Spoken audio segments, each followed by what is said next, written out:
দীর্ঘ 5 বছর পর আজ মামার বাসায় যাচ্ছি। আমি একা নয়, আব্বু আম্মুর সাথে। মামার বাসায় যাওয়ার কারণ মামাতো বোন রিয়ার বিয়ে। আর 7 দিন পর মামার বাসায় যাওয়ার কারণ মামাতো বোন রিয়ার বিয়ে। আর 7 দিন পর মামার বাসা মুন্সিগঞ্জের মহেশপুর গ্রামে। আমি আবির শেখ, আব্বু জুলহাস শেখ, আম্মু রীতা শেখ। বাকিটা গল্প পড়তে পড়তেই জেনে যাবেন। গাড়ি ড্রাইভ করছি তো করছি, 2 ঘন্টা হয়ে গেছে ড্রাইভ করছি। আব্বু বলে এখান থেকে মামার বাসায় যেতে আরও 45 মিনিট লাগবে। 5 বছর আগে গিয়েছিলাম, তাও ঘুমিয়ে ঘুমিয়ে, তাই বুঝতে পারিনি এত সময় লাগে। কিছু সময় পর মাখাড়ি স্কুলের সামনে আসি। এখান থেকে যেতে আরও 10 মিনিট লাগবে। অবশেষে সেই কাঙ্ক্ষিত জায়গায় এসে পৌঁছাই। অনেক পরিবর্তন হয়ে গেছে। মহেশপুর স্কুলের সামনে অনেক দোকানপাট বসেছে। কাঁচা রাস্তাগুলোতে ইট দিয়ে তৈরি হয়েছে। গাড়ি মামাদের বাসা থেকে কিছুটা দূরে রাখতে হয়, গাড়ি নিয়ে গ্রামে যাওয়া যাবে না। বরতলা মামা মামি আর মামাতো বোন রিয়া এসে দাঁড়িয়ে আছে। রিয়া আম্মুর কাছে এসে আম্মুর পাশ হয়ে সালাম করে বলে, কেমন আছো ফুপি? আমি খুব ভালো আছি। তুই কেমন আছিস?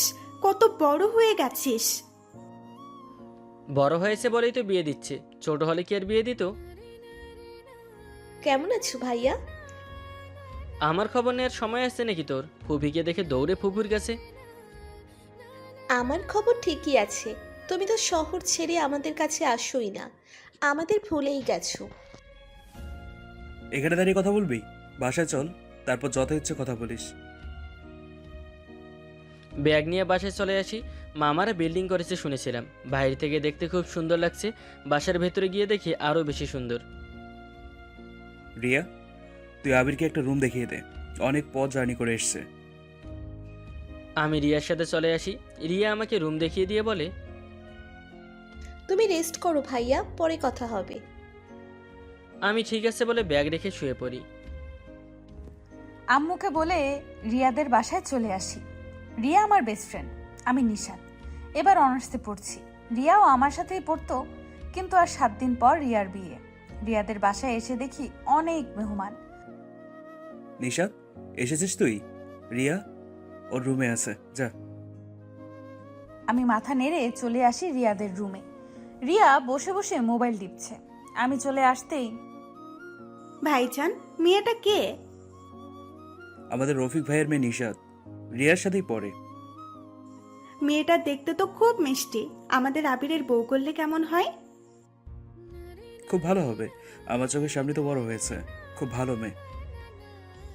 রিয়ার বিয়ের পর রফিক ভাইয়ের সাথে কথা বলবো। কিরে পেতনি, বরের সঙ্গে প্রেম করা হচ্ছে? তুই এসেছিস? সেই সকালে গিয়েছিস আর এখন আসলি? বাসায় একটু কাজ ছিল বান্ধবী। আবির ভাইয়া এসেছে ঘন্টাখানেক আগে। তোর আবির ভাইয়া এসেছে তো আমি কি করব? 5 বছর আগে আমাকে ইচ্ছা মতো পচিয়েছে, শয়তানটা আবার এসেছে। আচ্ছা, আমাকে তো খুব জিজ্ঞেস করছিস আবির ভাইয়া কেন আমাদের বাসায় আসে না। এই জন্যই জিজ্ঞেস করেছি, যদি আসে আমি তোদের বাসায় আসতাম না। আচ্ছা বুঝলাম, এখানে বস এখন। আমি রিয়ার পাশে গিয়ে বসি। দুই বান্ধবী অনেকটা সময় গল্প করি। ঘুম থেকে উঠে ফ্রেশ হয়ে তোয়ালে দিয়ে মুখ মুছতে মুছতে বাসার ভেতরে ঢোকার সময় কারোর সাথে ধাক্কা লাগে। সামনে তাকিয়ে দেখি একটা মেয়ে। এই মেয়ে, চোখে দেখতে পাও না? আপনি চোখে দেখতে পান না? যত সব ফাউল লোক। হোয়াট? আমি ফাউল? তোমার সাহস তো কম না? সাহসের দেখেছেন কি? নিজে এসে ধাক্কা দিয়ে সরি না বলে আমাকে বলছেন আমি চোখে দেখতে পাই না। ধ্যাত, ঝগড়ুটে মেয়ে। বলে এই লোকটা চলে যায়। শালার কত বড় সাহস, আমাকে বলে ঝগড়ুটে। ভয়ে পালিয়ে গেল, থাকলে নাক ফাটিয়ে দিতাম। ছেলেটার 14 গোষ্ঠীকে সম্মান করতে করতে বাসায় চলে আসি। চেঞ্জ করে রিয়াকে নিয়ে ঘুরতে বের হয়েছি। বরতলায় এসে 2টা টাইগার ক্যান নিয়ে দুজনে হাঁটতে হাঁটতে খাচ্ছি। অনেক পরিবর্তন হয়ে গেছে তোদের গ্রাম। সেটা তো হয়েছে। আমাদের এখন আর হেঁটে বাজারে যেতে হয় না।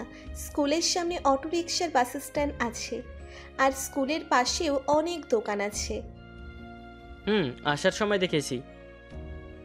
কথা বলছি আর হাঁটছি, হঠাৎ সেই মেয়েটা নিশাদের সামনে আসে। একটু আগে যে মেয়েটা আমার সাথে ঝগড়া করেছে। এই ঝগড়ুটে মেয়ে, তুমি এখানে?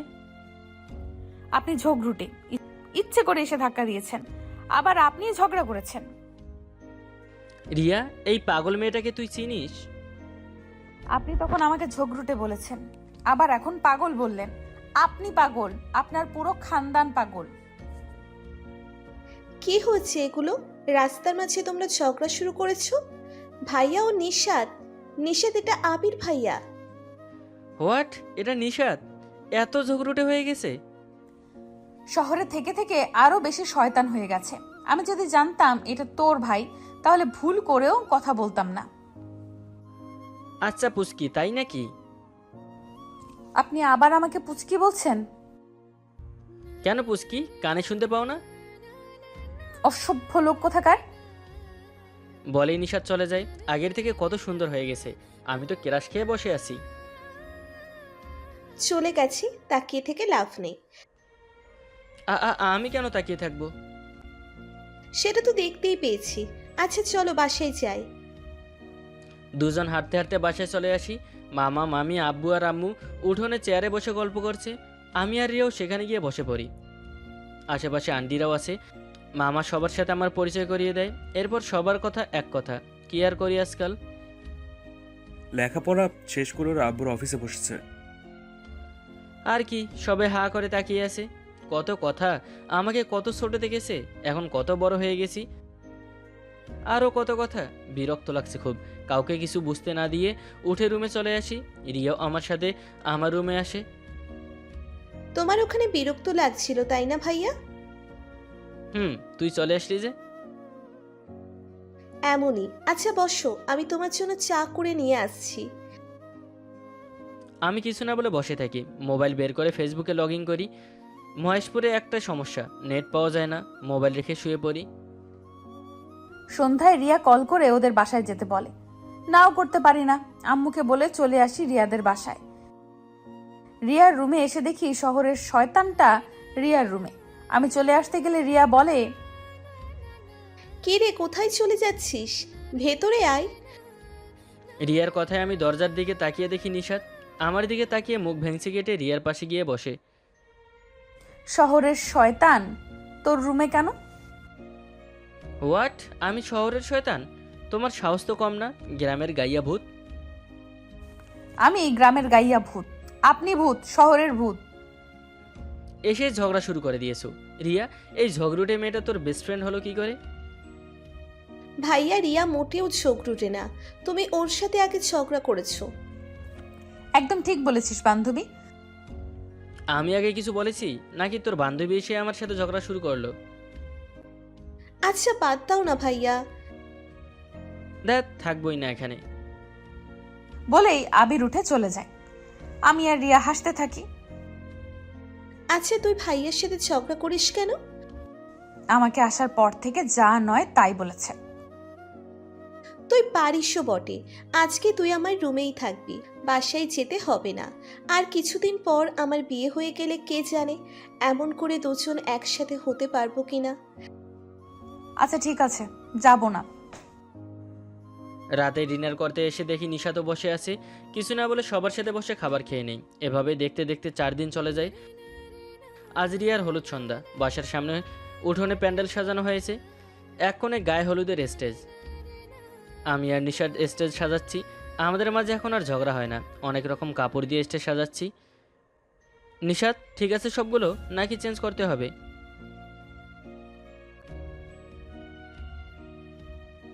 ফুল তো এনেছে অনেক।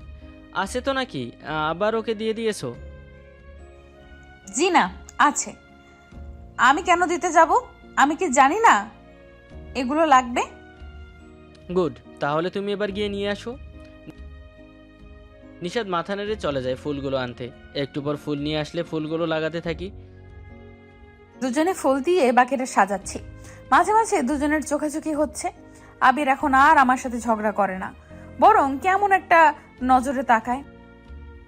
ওই চোখে আমার জন্য অদ্ভুত এক মায়া খুঁজে পাই। কি আছে ওনার চোখে? আমি ওনার দিকে তাকিয়ে মুচকি হেসে আবার কাজ করতে থাকি। স্টেজ সাজাতে সাজাতে 9টা বেজে যায়। রুমে এসে একটা হলুদ পাঞ্জাবি পরে নেই। রেডি হয়ে রুম থেকে বের হয়ে প্যান্ডেলে চলে আসি। বক্সে গান বাজছে, বাচ্চারা নাচানাচি করছে। আশেপাশে রান্ডিরে কেউ চেয়ারে বসে আছে, আবার কেউ দাঁড়িয়ে আছে। আমি একটা চেয়ারে বসে আছি। একটু পর রিয়াকে নিয়ে ওর বান্ধবীরা আসে। নিশাদ সবার সামনে হলুদ শাড়ি পরেছে, চুলগুলো খোপা করে তার মধ্যে বেলি ফুলের মালা পরেছে। দেখে বোঝা যাচ্ছে খুব একটা সাজেনি, কপালে ছোট্ট একটা টিপ, এতে নিশাদকে খুব সুন্দর লাগছে। আমার চোখ সরছেই না নিশাদের দিক থেকে। রিয়াকে নিয়ে স্টেজের দিকে যাচ্ছি, হঠাৎ চোখ যায় আবিরের দিকে। আমার দিকে অপলক দৃষ্টিতে তাকিয়ে আছে। ওনার চোখে চোখ পড়তেই আমি মুচকি হেসে অন্যদিকে। লোকটা একটুও লজ্জা নেই, সবাই এখানে, তাও কেমন করে তাকিয়ে আছে। রিয়াকে স্টেজে বসিয়ে দিয়ে গিয়ে চেয়ারে বসে পড়ি। রাত 11টা বেজে গেছে। গায়ে হলুদের অনুষ্ঠান মাত্র শুরু হয়েছে। আবির আমার পাশে এসে বসেছে। একটু ওইদিকে আসো তো। কেন? একটা কাজ আছে। ভয় নেই, আমি তোমাকে খেয়ে ফেলবো না। বলেই আমি উঠে একটু আড়ালে চলে আসি, যেখানে কেউ দেখবে না। একটু পর নিশাদ এসে মাথা নিচু করে দাঁড়িয়ে আছে। আমি পকেট থেকে একটা গোলাপ ফুল বের করি, নিশাদকে ঘুরিয়ে ওর চুলে গুজে দেই। নিশাদ মুচকি হেসে বলে, এটা কখন নিয়েছেন?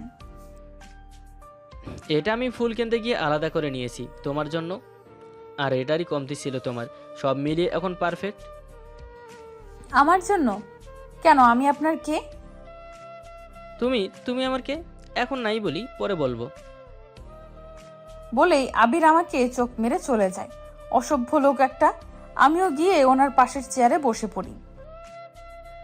মামা মামি প্রথমে রিয়াকে হলুদ দিয়ে দেয়, এরপর আব্বু আম্মু যায়। একটু পর আমি নিশাদকে নিয়ে উঠি, দুজনে রিয়ার দুই পাশে বসে পড়ি। আমি রিয়ার গালে হলুদ মাখিয়ে দিতে দিতে বলি, আমাদের দুজনের মাঝে তোকে ঠিক কাবাব মে হাড্ডির মতো লাগছে। আচ্ছা তাই না? তাহলে বলো আমি উঠে যাই।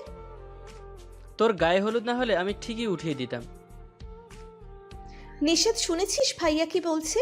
আমার গায়ে হলুদ আর বলছে আমাকে নাকি তোদের দুজনের মাঝে কাবাব মে হাড্ডি লাগছে।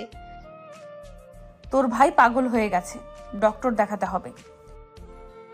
আমার ভাইয়ার জন্য স্পেশাল ডক্টর লাগবে, আর সেটা তুই। তোকে ছাড়া কেউ পারবে না ভাইয়াকে ঠিক করতে। তোকেও তোর ভাইয়ের সাথে ডক্টরের কাছে পাঠাতে হবে। হলুদ দিয়ে নিচে নেমে আসি, চেয়ারে বসে বাকিদের হলুদ দেয়া দেখছি। ভাইয়া, দুইজনকে পাশাপাশি মানিয়েছে না বলো? খুব সুন্দর মানিয়েছে। আমি তো একেই আমার আবিরের বউ করব।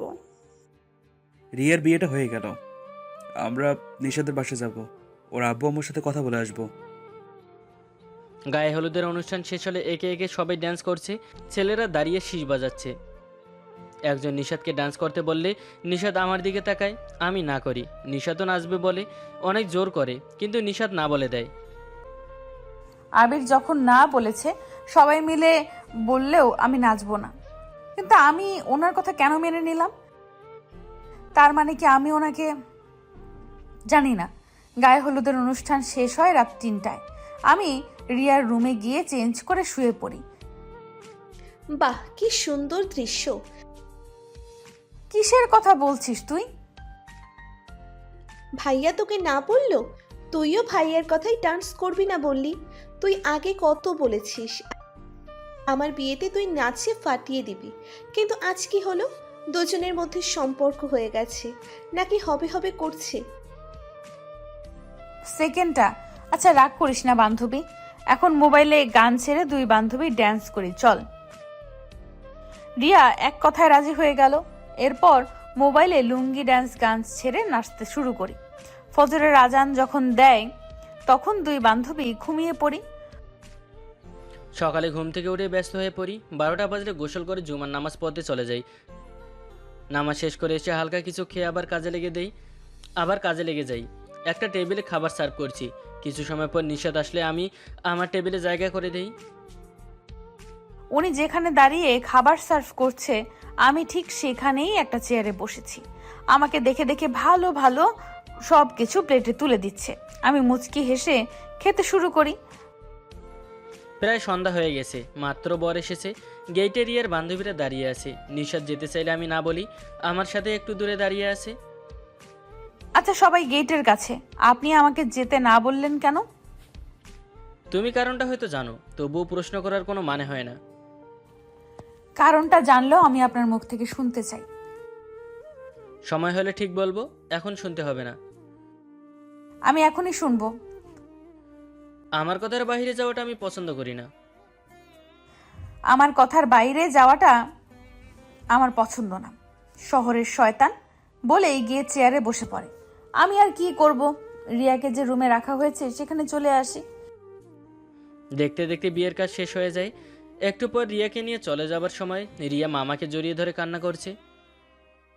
কাঁদিস না মা, সব মেয়েকে একটা সময় তার বাবা মাকে ছেড়ে স্বামীর ঘরে যেতে হয়, এটাই যে নিয়ম। তোমরা নিজেদের খেয়াল রেখো। মামিকে আম্মু আব্বুকে জড়িয়ে ধরে কান্না করে। এরপর রিয়াকে নিয়ে চলে যায়। মামা মামিকে আম্মুর বাসায় নিয়ে যায়। আমি একটা চেয়ারে বসে আছি, নিশাত আমার পাশেই বসে আছে। কি অদ্ভুত মেয়েদের জীবন, তাই না? যাদের আদর যত্নে বড় হয় তাদের ছেড়ে এক অজানা পরিবারে চলে যেতে হয়। আচ্ছা, মেয়েদের জন্যই কেন শুধু এই নিয়ম? বান্ধবীর জন্য কষ্ট হচ্ছে। ছোট থেকে একসাথে বড় হয়েছি, কষ্ট হওয়াটাই স্বাভাবিক নয় কি? তোমাকে তো একদিন এভাবে যেতে হবে। সেটা তো হবেই, সেটা ভেবে এখনই কান্না পাচ্ছে। থাক, এখন কাঁদতে হবে না, যখন যাবে তখনকার জন্য চোখের পানি বাঁচিয়ে রাখো। আপনি খুব খারাপ মানুষ, এই সময়ও মজা করছেন। তাহলে কি করব? কান্না করব? বলেই হেসে দেই। নিশাত রাগী চোখে তাকিয়ে চলে যায়। কেটে যায় আরও 4 দিন। কাল আমাদের চলে যেতে হবে। আমার অফিসে অনেক কাজ জমে আছে। নিশাত আমাকে এভাবে ঠকাবে বুঝতে পারিনি। নিশাত আমার থেকে টাকা নেবার জন্য, আমার সম্পত্তির জন্য এত বড় একটা খেলা আমার সাথে খেলবে, আমি সেটা কখনো ভাবতেও পারিনি। রুমে বসে আছি, আম্মু এসে আমার পাশে বসে। কি হয়েছে আম্মু, তোমাকে খুব চিন্তিত লাগছে? আমি একটা কথা ভাবছি। কি কথা আম্মু, বলো। আমি একটা মেয়েকে পছন্দ করেছি তোর জন্য, কিন্তু তোর কাউকে পছন্দ করি কিনা সেটা। আমার কাউকে পছন্দ নেই আম্মু, তোমরা যাকে বলবে আমি তাকেই বিয়ে করব। শুনে খুশি হলাম বাবা। তাহলে আমি মেয়ের বাবা মার সাথে কথা বলি। কাল যাবার আগে তোদের ক্যাবিন করে বউ নিয়ে যাব। তোর অফিসের কাজ শেষ হলে বিয়ে উঠাবো। তোমরা যা ভালো মনে হয় তাই করো। আম্মু আমার মাথায় হাত রেখে হাসি মুখে চলে যায়। আমি একটা দীর্ঘশ্বাস ফেলে জানালার পাশে গিয়ে দাঁড়াই। জানালার গ্রিল ধরে বাইরে তাকিয়ে আছি। আবিরের হঠাৎ কি হলো বুঝতে পারছি না। গতকাল থেকে আমার সাথে কথা বলছে না, আমাকে দেখলেই চলে যাচ্ছে। আমি কি কোনো ভুল করেছি ওর সাথে? কিন্তু আমার জানা মতে আমি তো কোনো ভুল করিনি। তাহলে কেন আবির আমার সাথে কথা বলছে না? এতটা কাছে এসে এইভাবে দূরে চলে যাবে? হঠাৎ বাহিরে কথা শুনে গিয়ে দেখি রিয়া, আব্বু আর আবিরের আম্মু এসেছে। আব্বুর সাথে কথা বলছে। রফিক ভাই, আমরা নিশাত মাকে আমাদের আবিরের বউ করার জন্য এসেছি। আপনারা তো আমাদের সম্পর্কে সবাই জানা। জি ভাই সাহেব, নিশাত মাকে আমাদের খুব পছন্দ। আব্বু বলে, আবিরের মতো ছেলের কাছে মেয়েদের তুলে দিতে আমার কোনো আপত্তি নেই। আবির বাবার সম্পর্কে শুনেছি, খুব ভালো, আমি রাজি।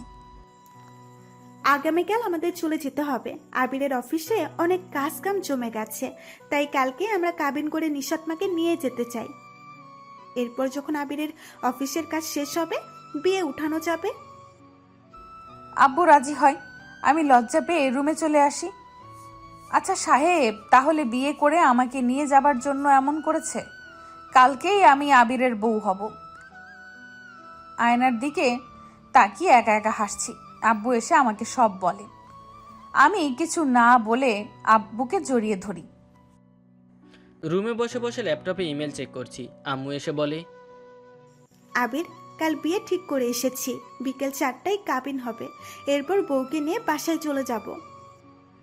ঠিক আছে আম্মু। কার সাথে বিয়ে ঠিক করলাম সেটা তো জিজ্ঞেস করলি না। আমার আব্বু আম্মু কখনো আমার খারাপ চাইবে না, সেটা আমি খুব ভালো করেই জানি। আম্মু মুস্কি এসে আমার কপালে চুমু দিয়ে চলে যায়। পরের দিন বিকেলে 4টা। আমি একটা পাঞ্জাবি পরে আব্বু আম্মু মামা মামির সাথে নিশাতের বাসায় আসি। আম্মু নিশাতের সাথে আমার বিয়ে ঠিক করেছে। উফ, আমি কেন আগে থেকে আম্মুর থেকে জানলাম না? যদি জানতাম তাহলে আম্মুকে না বলতাম। এখন কিছু বলতেও পারবো না। এখন নিজের ওপরই রাগ হচ্ছে। এই মিথ্যাবাদী লোভী মেয়েটাকে এখন বিয়ে করতে হবে।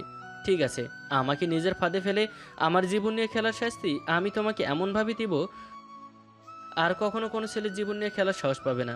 আমি তোমার জীবনকে নরক করে দিব। কাজে এসে আমাদের বিয়ে পড়িয়ে দেয়। আব্বুকে জড়িয়ে ধরে কান্না করি।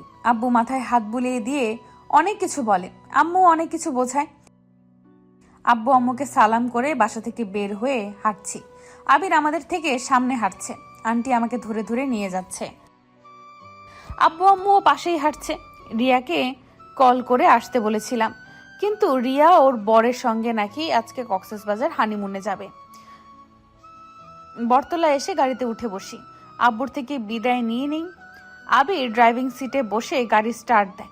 আমি পেছনে আন্টির সাথে বসেছি, আঙ্কেল সামনে আবিরের পাশে বসেছে।